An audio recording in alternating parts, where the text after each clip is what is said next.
Hi, I'm Scott Wilson, the senior pastor of the Oaks Fellowship here in Dallas, Texas. I'm excited to have the opportunity to talk to you for just a minute about my new book entitled Steering Through Chaos. You know, the whole reason why I'm writing this book is because I believe that pastors have visions God has given to them to lead the church, their local congregation, to a whole new place in Him. That's not always easy to do. You know, if you want to grow, you're going to have to change. You can change and not grow, but there's no way you can grow without changing. You know, a friend of mine here pastors a church across the way, and we've been tracking for the last 3 years as they've been leading in a transition of their church building and even location to a new location. On the day they had the dedication to their new sanctuary space, he called me.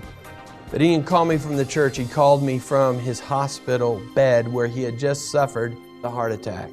And he resigns the next week, just basically he and his wife deciding, we can't keep this stress level. You know, the average stay of a pastor after a building program is completed is 18 months. Why is that? Stress, man. It's not just about the money and about the building, it's about the relationships that are stressed during that transition time. You know, it's one thing to know the change you need to make. It's another thing to have the understanding to strategically lead people there. Each chapter is talking to you about a strategic step and helping people to move towards that desired goal. Each chapter is a little different. Stuff like, you know how many times I've been like knowing exactly what God wants me to do, but I don't have a clue how to lead the people to do it? How do you get this person who has always done church this way to change their mind and to be open to a new way? I mean, it seems like it's almost impossible. And that's why corporate prayer is so important. You know, sometimes when we're making a change, some people are going, wow, dude, you're changing the whole vision. No, I'm not. We just can't do Sunday school anymore because we don't have the space. We're going to have to go to homes and small groups. No, we don't have discipleship anymore. Yeah, we do. And that's where you have to distinguish between vision and vehicle. It's in these times that sometimes the transitions and stuff get so hard and so difficult that people are going, man, is it worth it? That's why celebrating short-term wins is so key. Each week, we'll gather together as a team and just talk about, man, I got to tell you what God did here. And I celebrate this person because of what they did. That is fuel that energizes all the team to keep moving forward.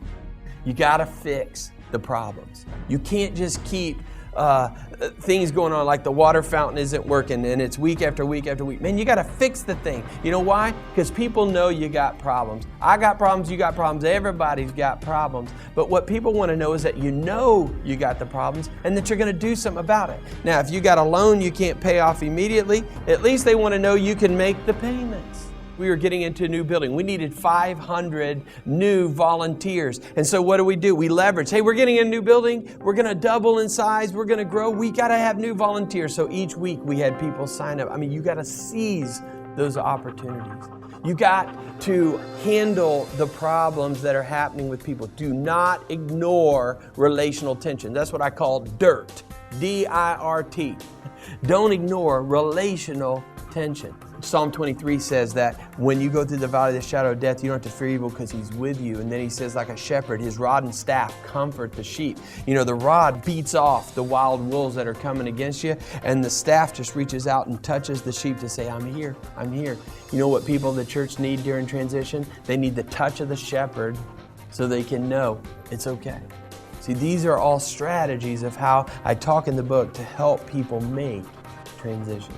The hope that I have in this book is that it becomes a tool, a help to pastors and staffs and elder teams as they're going, God, you're leading me to this, but how do I take them there? This becomes a handbook to help people lead their church through the transition to the change that God is calling them to make. But how do you do that and still survive? Well, that's what this book is all about, to steer the church through the chaos of change and to live to tell about it.